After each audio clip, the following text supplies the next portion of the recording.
So that video I made about The Prisoner about 3 years ago has gone a bit nuts, hasn't it? You know, for a while there it was just ticking over happily, like everything else I do, and then just a few months ago, suddenly started blowing up, and the last time I checked it was over 90,000 views, which is way more than my stuff normally gets. But watching it again now, I find myself annoyed at things that I meant to say in that first video, but either didn't have time or they just slipped my mind. So, apropos of nothing, here are 6 more interesting things about The Prisoner I totally forgot to mention last time. Now, again, bit of background if you don't know what we're talking about. The Prisoner, 1967, British sci-fi fantasy spy series. If you want to fill yourself in, go and watch my previous video. I'll put a link to it in the description, and it kind of tells you everything you need to know in just a few minutes. I'll give you a little while before we go on. Are you back? Let's go on. Okay, number 1. Portmeirion was McGoohan's idea. By which I don't mean that Patrick McGoohan designed or built Portmeirion. It was designed and built by the eccentric architect Clough Williams-Ellis. What I mean was Portmeirion being the village was Patrick McGoohan's idea. Now, you might recall in the last video I talked about The Prisoner essentially being proposed as a sequel to Danger Man, this relatively straightforward spy series that McGoohan had done 4 series of for ITV in Britain in the mid-60s. And that Patrick McGoohan and George Markstein, the script editor, between them came up with the idea for a sequel show about what happens to a secret agent who quits. And in particular, you might remember, George Markstein raised the subject of a place he'd been reading up on called Inverlair Lodge, which was this estate in Scotland that during the Second World War had been run as a kind of luxury prison camp to house spies between missions who knew way too much to be allowed to wander around in the outside world. It's actually kind of 2 separate series, Danger Man. The first lot of Danger Man was from 1960 to 1962. They're very short, 25-minute episodes. Also, Patrick McGoohan plays John Drake, the protagonist, with a kind of mid-Atlantic accent. He mentions that he works in the secret branch of NATO, and we see him getting into his car in Washington in the opening titles. McGoohan himself had, of course, been born in New York to Irish parents. This is, of course, before the James Bond movie started in 1962. Now, after the James Bond movie started in 1962 with Dr. No and become this massive global success, Danger Man then gets revived in 1964. Still in black and white, but extended format, like 50-minute to an hour episodes, by which I mean the episodes were 50 minutes that ran an hour when you put adverts in. And this time round, John Drake was very definitely British. But way back in 1960, the very first episode of the first series of the first version of Danger Man is called The View from the Villa, and there's a whole sequence in which John Drake is tracking the person he's following through coastal Italy. But rather than go all the way to Italy, somebody in the production team got wind of the fact that there was this funny little village on the Welsh coast that looked a lot like Italy. And so it is a bit bizarre watching that very first episode of Danger Man. There is Patrick McGoohan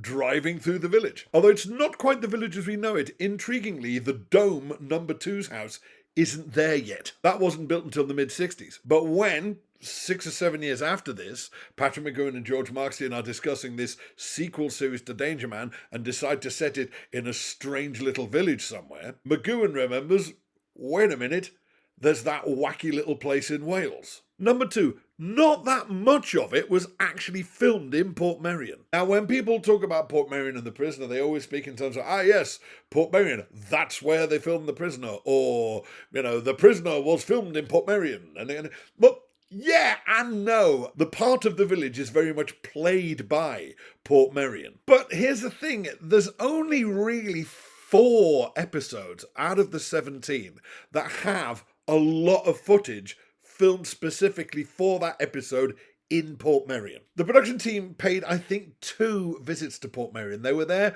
for a big chunk of the summer of 66. And then they came back, I think, in the late winter, early spring of early 67. And in that first block in 66, they filmed pretty much all the exteriors for 4 episodes.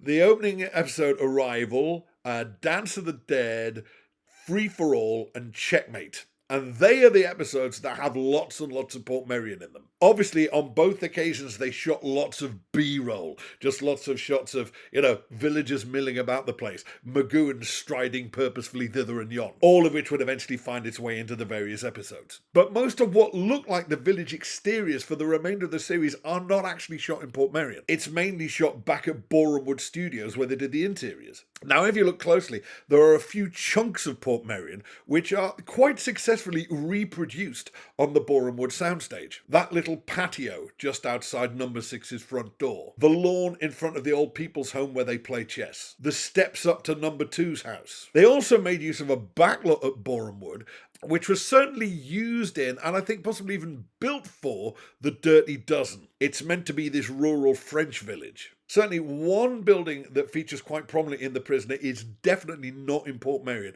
It's the Leisure Centre / Sports Hall. It's basically a big old church with a very obvious church door. That's not in Portmeirion. That is, I think, one of the Dirty Dozen buildings. Number 3, it's kind of all over the place. As we've established, The Prisoner ran for one series of 17 episodes. The initial idea had been, we think, to do 2 lots of 13, ending series 1 on a cliffhanger in which the prisoner has essentially won and is granted his freedom, and series 2 is set in the outside world. Something I should have mentioned last time, actually, is that cliffhanger episode that was meant to be the season 1 finale, if you will. That episode was made, and it ended up being broadcast as the penultimate episode called Once Upon a Time. But as I said before, they made 4 extra episodes, one of which was the finale episode, Fallout, and they stuck 3 in before Once Upon a Time, put that in at number 16, then Fallout in as number 17, and that was your lot. But one of the side effects of that only being the one series, and in particular this being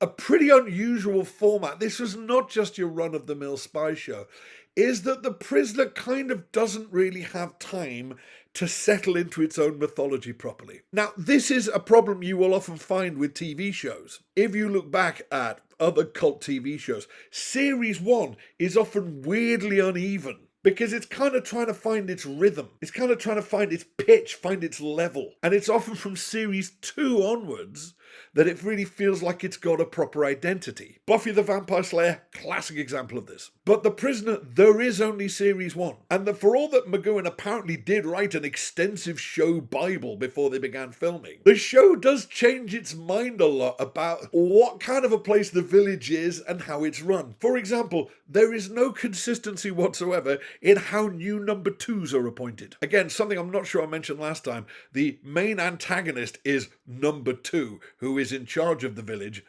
but number 2 is always being replaced.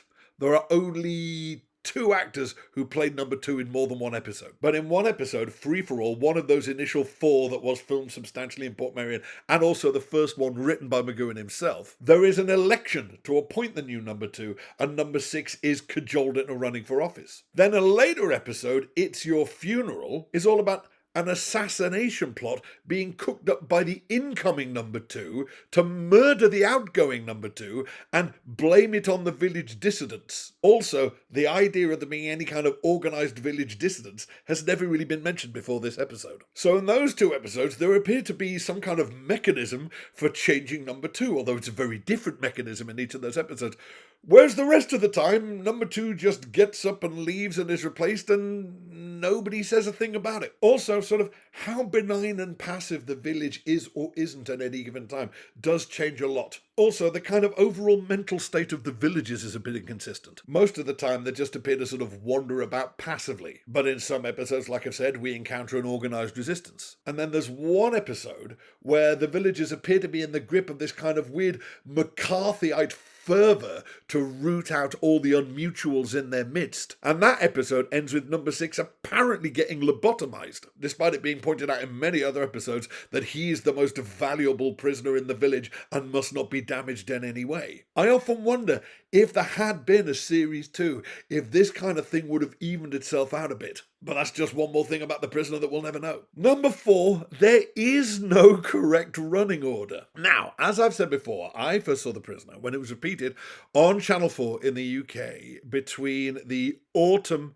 of 1983 and the winter, early spring of 1984. And when this rerun started, a lot of the old school Prisoner fans were up in arms about the fact that the episodes were not shown in the same order as they had been back in 1967. And, there was no internet to break back then, but there was a certain degree of kerfuffle and brouhaha. Until some wiser and older heads weighed in and pointed out that in actual fact, the initial broadcast order from 1967 doesn't make a hell of a lot of sense either. There may have been a broadcast order in mind when the show is being written and filmed, but that appears to have been abandoned at some point in post-production. And that first broadcast back in 1967, the episodes, with the exception of Arrival, which has to go at the beginning, actually appear to have been broadcast not in any kind of story order, but literally in the order in which they were finished. So the Chimes of Big Ben,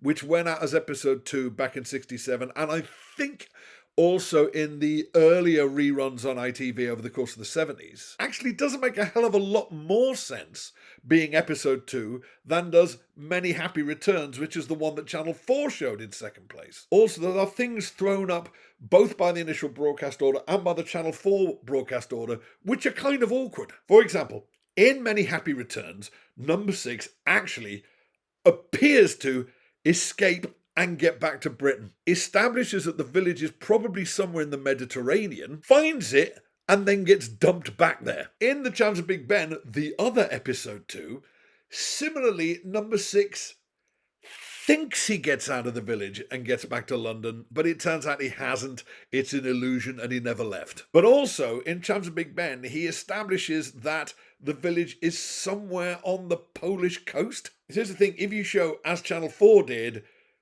Chimes of Big Ben after Many Happy Returns, then him thinking that the village is somewhere on the Polish coast when he thinks he's already found it somewhere in the Mediterranean doesn't actually make a whole lot of sense.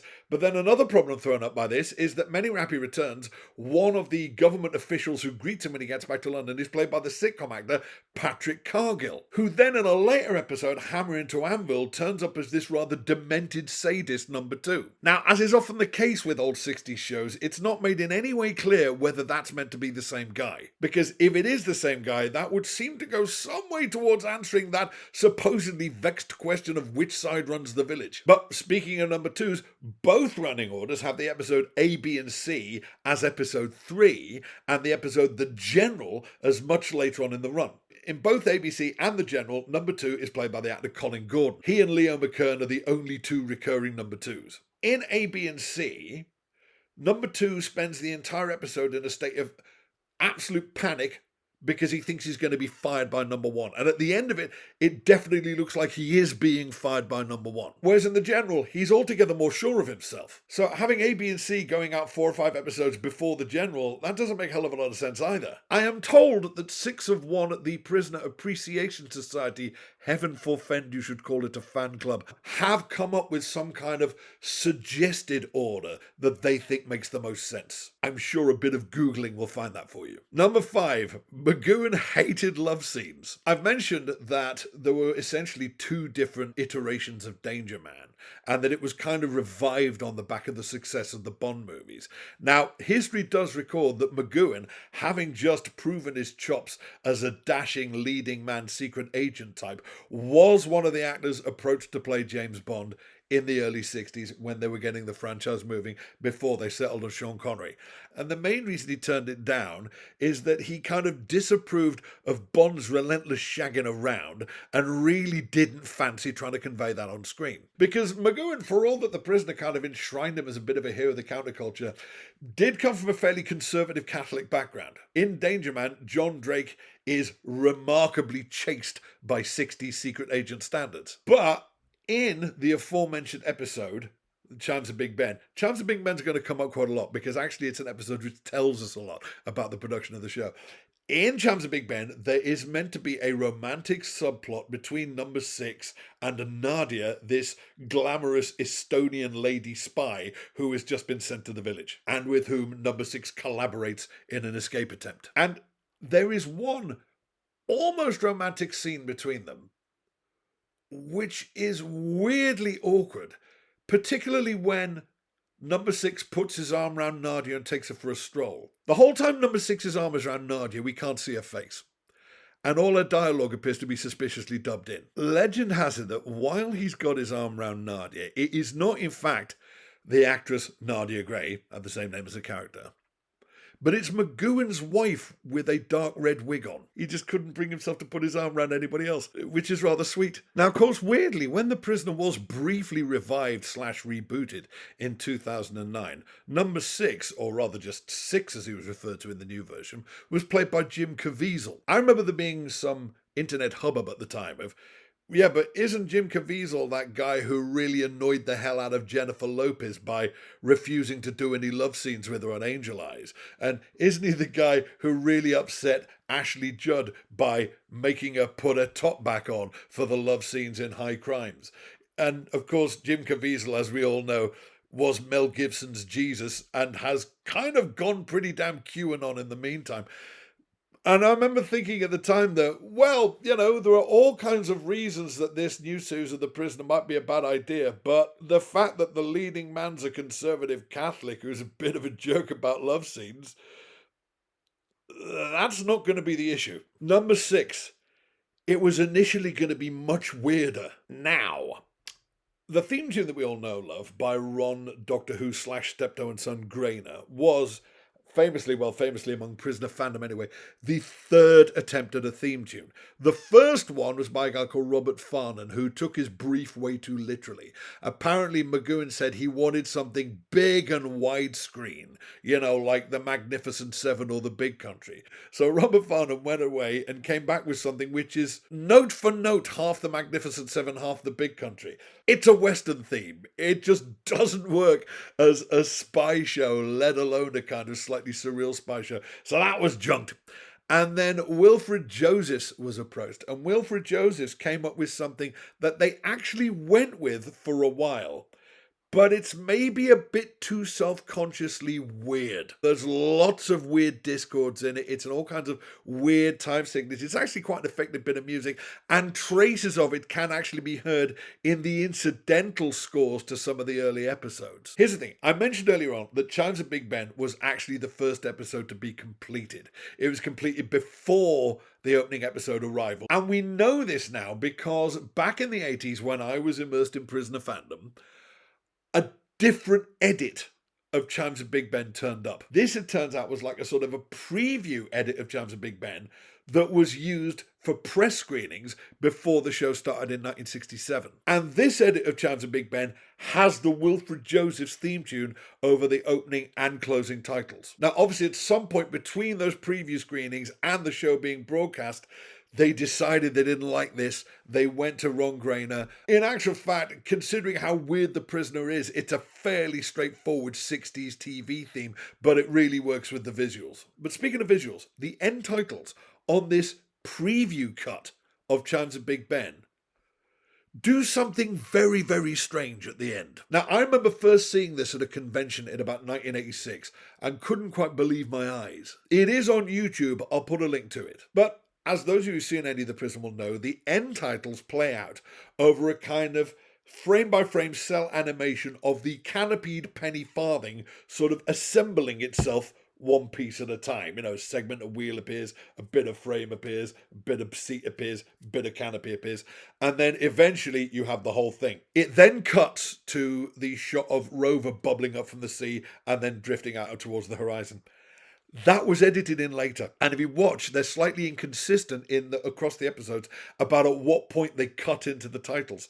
Because if you look at some episodes, before it cuts to Rover, the penny farthing fades away except for the two wheels. You know, the canopy and the frame disappear, there's just the two wheels, and then it cuts to Rover. Sometimes the whole penny farthing is still there, and then it cuts to Rover. This is because there was originally a different ending to that animation, and it's so odd. And I've never heard a definitive explanation as to what the hell is going on here, right? But I'll describe it to you. If you haven't seen it, you'll think I'm making it up.